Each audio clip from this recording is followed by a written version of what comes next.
Marvel Studios' Thor: Love and Thunder has epic visuals and incredible action, which is why I'm speaking with VFX supervisor Jake Morrison to break it all down. Hey, nice to see you, Jake. Hi there. Lovely to see you. Great to have a chat about the film. Yeah, let's do it. So there are so many incredible visuals in the film, but I think we should fast forward to one of my favorite moments, which is the Gates of Eternity with some of the most adorable warriors yet in the Marvel Cinematic Universe, and some of the most incredible visuals. When you first went to approach that scene, where did you start? Sometimes you start with storyboards and then you move into the previs stuff and you go into the little cartoon people. This one, we just jumped straight into the previs. So we knew what we wanted. I talked to Taika extensively about the vibe that he wanted. We kind of already had a structure that we knew was going to be in there with like 2.5 minutes.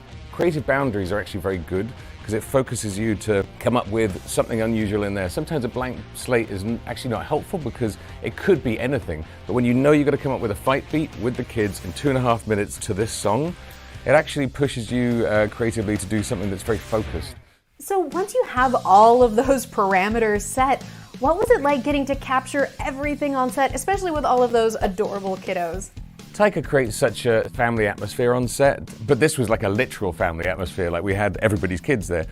Christian's kids in it, Natalie's kids, Chris's kids, Taika's kids, like everybody's in there. They're not fighting against monsters, of course. They're fighting against, stunt guys in grey suits with the dots on that you see all the time. And the kids all did great. So they learned their moves. We didn't, they weren't swinging off trampolines. Although Chris's kid, one of Chris's kids did do what they call a double gainer in wire work, which is a double backflip in mid-air. So there's a chip off the block. It's so fun and just really wildly creative and inventive, and not just in the scene, but in the visual effects. How, after all of these years, do you keep really raising the bar?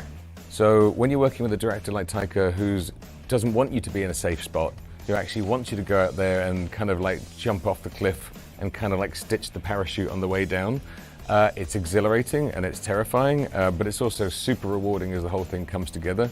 The challenge in visual effects nowadays is that the audience are extremely wise. We all see so many cool things all the time, but often they're using the same building blocks. Effectively, you're seeing stuff put together in the same way that it has been for the last 20 years. The pictures get better, the pictures get more complex, the scope and the scale gets bigger.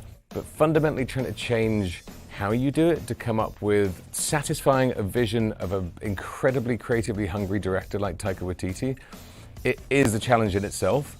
And so he's pushing us to look for the new technologies that we can bring in to allow us for more creative opportunities.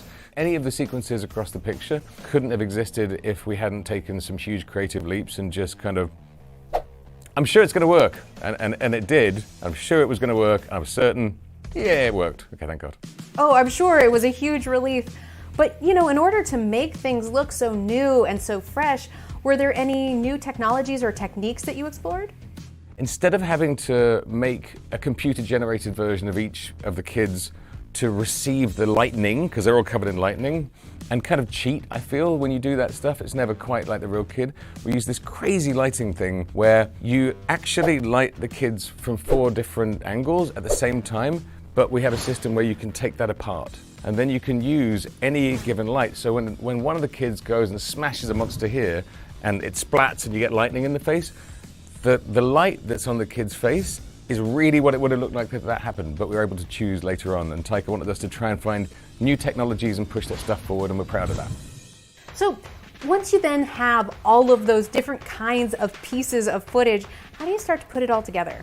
It's actually a very creative process when you get to post with this, because you effectively, when you're shooting, you have all these different lighting passes, but they're all conjoined. So we do what we call dealing. You take them and you like a deck of cards, and you deal them out, and now you've got 4, 6 different layers of light. The light from here, the light from here, the light from there. Then it's a matter of going through an editorial. We start doing our what we call post-viz, when you start adding the monsters in, but you're using live action as opposed to pre-viz. And you start building the scene and you start saying, well, it'd be cool as if this one blows up like that, if that one blows up like this. If we have a lightning strike from here, if Axel does this huge move here, smashes down, we should have the light from the foreground. And then you can start like blending like a chef, where you basically go through and you start pulling the ingredients you need from lighting. You've already got the stuff because you've already shot it, crazily enough.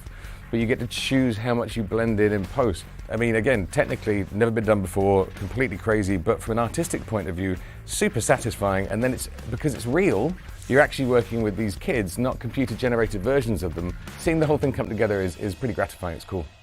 It most certainly is. So Jake, now looking back at this entire experience, you've gotten to work on all 4 of Marvel Studios' Thor films. What do you love the most about these stories and these characters? The interesting thing about Thor as a character, and from a visual effects point of view, is it can be anything. It's not a grounded character. Like there's no character in the Marvel Universe that epitomizes space opera like Thor. Like, he can be anywhere, he can do anything. He's got magic, he's got science. From a visual point of view, you get to tell any story you like, and that's the attraction. Well, you make it look fun and you make it look incredible. Thank you so much for talking with us, Jake. And of course, everyone, go experience Marvel Studios' Thor: Love and Thunder in theaters now.